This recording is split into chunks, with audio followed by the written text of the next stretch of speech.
Le visage du professeur de yoga poursuivi pour abus de faiblesse. À 73 ans, il ne comprend pas pourquoi il comparait. Je n'ai jamais maltraité aucune des parties civiles, affirme-t-il d'emblée à la barre. Lui, accusé d'avoir placé son groupe d'élèves sous son emprise, au point d'en devenir une sorte de gourou. Il y a toute la prise de pouvoir et tout le contrôle sur les adeptes, sur les individus, avec des humiliations, des culpabilisations.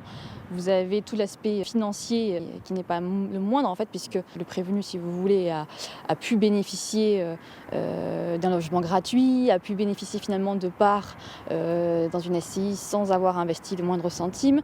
Au début des années 2000, un groupe se forme en SCI pour accueillir des biens immobiliers à Aubagne, en Charente-Maritime, et à Lisans, dans le sud-Vienne. Tous envisagent de quitter Amiens pour le sud-ouest. La médecin du travail du prévenu est présentée à l'audience comme l'initiatrice du projet de SCI pour la santé de son patient et professeur de yoga. La maison de Lisans doit accueillir les stages et les cours du prévenu.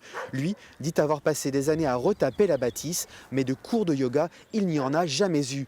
La défense parle d'un dossier tentaculaire. C'est un différend à la fois financier, à la fois affectif. On a mélangé tout ça, on l'a saupoudré de quelques expertises miracles qui viennent vous expliquer que tel ou tel est en état de sujétion psychologique, au mépris de toute responsabilisation de l'individu adulte. Et puis on arrive à un procès dans lequel il est très difficile de se défendre.